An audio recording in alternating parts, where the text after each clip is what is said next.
मैंने देखा कि किसी जगह पर उन्होंने कहा कि वो 5 साल में किशनगंज के पार्लिमानी हल्के में 1.5 लाख किलोमीटर वो चले हैं।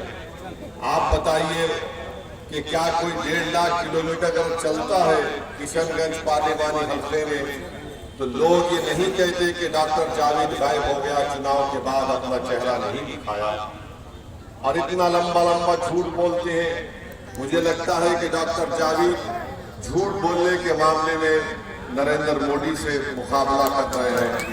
मेरे अजीज दोस्तों और बुजुर्गों, वहीं पर हम आपको बताना चाह रहे हैं कि CAA का कानून जब भारत की पार्लियामेंट में लाया गया था तो मजलिस इत्तेहादुल मुस्लिमीन के 2 रुकने पार्लिमान, मैं और इम्तियाज जलील साहब ने उस कानून को काला कानून कहकर मोदी के 306 MPs के सामने उस कानून की कॉपी को फाड़ दिया।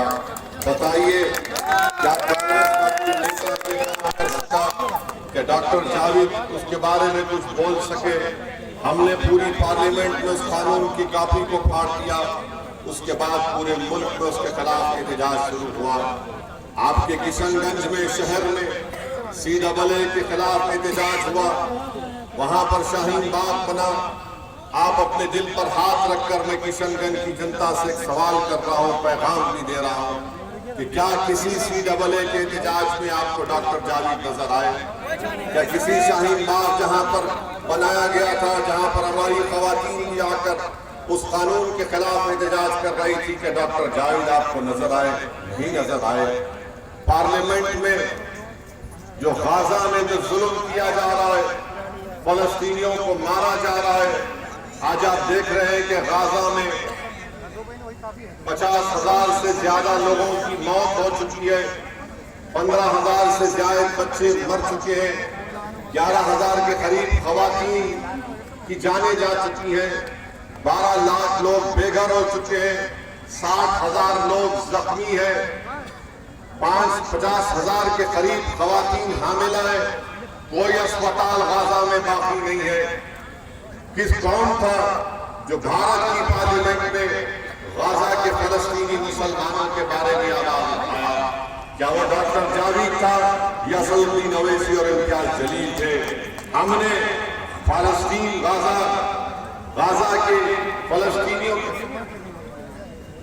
के फलस्तीनियों के ऊपर जुल्म किया जा रहा था, हमने उसके खिलाफ आवाज उठाई। इम्तियाज जलील ने एहतजाज किया, हमने हुकूमत से मुतालबा किया कि इजराइल को रोका जाए कि ये गाजा के फलस्तीनियों पर जुल्म कर रहा है। मैंने पार्लियामेंट में इस मसले को उठाया। आज डॉक्टर जावेद को नहीं खोलना चाहते फलस्तीनियों के बारे में। मेरे अजीज दोस्तों और बुजुर्गों, वहीं पर पार्लियामेंट का फरवरी में सेशन हुआ।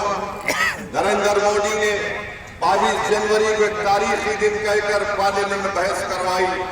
मुझे जब बोलने का मौका मिला, मैंने उस वक्त उठकर कहा था कि इस मुल्क में 22 जनवरी नहीं होता अगर कांग्रेस की GB पंत की सरकार इस मुल्क को आजादी मिलने के 1 साल के बाद जब बाबरी मस्जिद के अंदर घुसकर वहां पर उसकी बेहुरमती की गई थी, अगर कांग्रेस का मुख्यमंत्री मस्जिद को मुसलमानों के हवाले कर देता तो 22 जनवरी नहीं होता।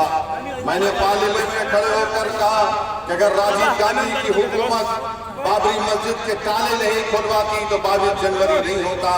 मैंने उठकर पार्लियामेंट में कहा कि अगर बीजेपी, संघ परिवार, RSS, विश्व हिंदू परिषद जो सुप्रीम कोर्ट को वादा किया था कि बाबरी मस्जिद को हाथ नहीं लगाएंगे, और बाबरी मस्जिद को शहीद कर दिया गया, और उसी बुनियाद पर आप 22 जनवरी कर रहे हैं। ये डॉक्टर जावेद और उनके कांग्रेस पार्टी के लोग बैठे हुए थे, इन पर सन्नाटा जारी हो गया पूरे पार्लियामेंट में कि ओवैसी क्या बोल रहा है।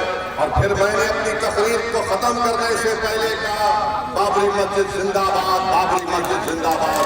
बताइए, ये लोग नहीं बोलेंगे। ये सेकुलरिज्म के नाम पर बुज़दिली के मुजाहरे करते हैं, ये सेकुलरिज्म के नाम पर इंसाफ की बात नहीं करते। और यही आपके बीजेपी के झारखंड के सांसद है भागलपुर के निशिकांत दुबे उनका नाम है। उन्हें पार्लियामेंट में उठकर कहा, असदुद्दीन ओवैसी ये तो बताओ कि क्या तुम बाबर को आक्रामक मानते हो नहीं मानते हो? मैं बैठ गया उनको मौका दिया। उसके बाद मैंने उनसे पूछा कि बताओ पुष्पमित्रा संघा कौन था? पुष्पमित्रा संघा कौन था? कश्मीर का बादशाह कौन था जिसके पास फौज होती थी इबादत गाहों को तोड़ने की? खामोश हो गए। मेरे भाई, जब मजलिस का एमपी पार्लियामेंट जीत कर जाता है तो हम आपकी हर तकलीफ को बेखौफ होकर बयान करते हैं। हम ये नहीं देखते कि 306 एमपी बीजेपी के पास है। हम ये नहीं देखते कि अमित शाह और मोदी एक जगह बैठे। हम ये देखते कि ये गरीब आवाम ने हमको मुंतखब करके चुनकर भिजाया है। हम इनके हौसलों को बुलंद रखेंगे, इनकी तकालीफ को बयान करेंगे। आप पूछ लीजिए, 10 साल से बीजेपी की सरकार है। सबसे पहले अगर पार्लियामेंट में किसी ने लफ्ज सीमांचल कहा तो मजलिस इत्तेहादुल मुस्लिमीन ने कहा। हम नहीं सीमांचल सीमांचल कहते रहे तो आज नरेंद्र मोदी को भी पूर्णिया में आकर कहना पड़ा, भाइयों बहनों सीमांचल की जनता उनको कहना पड़ा। ये मजलिस की वजह से। और फिर डॉक्टर जावेद कहते हैं कि मैं 1.5 लाख किलोमीटर चला। अरे डॉक्टर जावेद, तुम्हारे चलने में और मजलिस इत्तेहादुल मुस्लिमीन के लोगों में चलने में जमीन आसमान का फर्क है। तुम्हारा लीडर भी चला, बहुत पूरा मुल्क चला, बल्कि तुम तो तुम्हारे लीडर से ज्यादा चले हैं। 1.5 लाख किलोमीटर डॉक्टर जावेद कहते हैं कि पैदल चले, मगर मेयर अख्तरुल ईमान साहब सिर्फ 15 मिनट एक तालाब में हम चले। क्यों चले उस तालाब में? क्यों?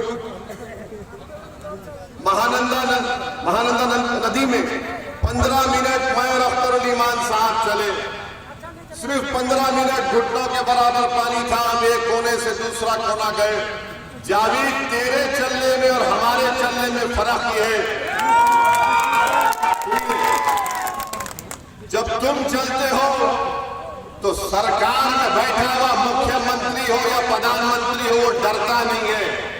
जब एक मर्द मोमिन चलता है तो सरकार को डर पैदा हो जाता है कि ये पानी में उतर गया।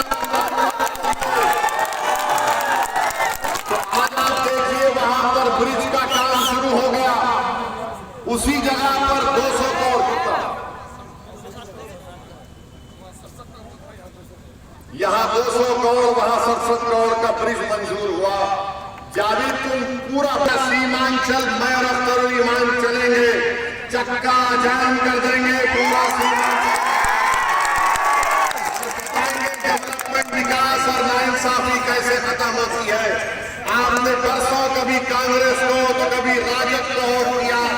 अब आपके पास एक विकल्प है मजलिस इत्तेहादुल मुस्लिमीन। हम चल रहे हैं तो इनको डर पैदा हो रहा है।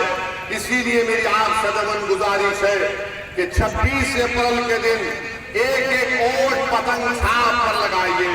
क्या तुमने कभी सुना जावेद की जबान से कि जब बीजेपी ने हमारी मां और बहनों के सरों के ऊपर से हिजाब निकालने की बात की, जावेद नहीं बोल सका। असदुद्दीन ओवैसी खड़े होकर बोला और मैंने क्या कहा? मैंने कहा हिजाब, निकाब, चादर हम कभी नहीं छोड़ेंगे। बल्कि जब मुझसे पूछा गया तुम ये क्यों कहते हो, तो मैंने कहा मेरा ख्वाब है कि एक दिन भारत की प्रधानमंत्री हिजाब पहनने वाली हमारी। ये बोल नहीं सकते, ये जावेद को बोल ही नहीं सकते। ये बेचारा ऐसा लगता है कि पार्लियामेंट को जब आते हैं तो ऐसा लगता है कि बड़े ड्राइंग रूम में आकर बैठ गया पार्टी। ऐसा लगता है, बड़े आदमी है ना, तो पार्लियामेंट में चले गए, लगता है कि बड़ा हो बहुत हो गया बात। यहाँ तो नहीं मेरे भाई, हम बैठने के लिए पार्लियामेंट में नहीं आए हैं। हम लड़ने के लिए आए हैं, बोलने के लिए आए हैं, गरीबों के जुल्म को बयान करने के लिए आए हैं, इंसाफ का मुतालबा करने के लिए आए हैं। और ये जो चुनाव हो रहा है किशनगंज का, ये सीमांचल की और किशनगंज की जनता की अजमत का चुनाव है। याद रखो, ये आपकी अजमत का चुनाव है और आपको अपने के वोट का सही इस्तेमाल करके अख्तरुल ईमान को कामयाब और कामरान करना पड़ेगा। आप पूछिए जावेद से कि बताओ, तुमको जो एमपी लाइफ का फंड मिलता है, तुमने उसके पैसे कैसे इस्तेमाल किए? कुछ नहीं बता पाएंगे डॉक्टर जावेद। सिर्फ जाकर बोलेंगे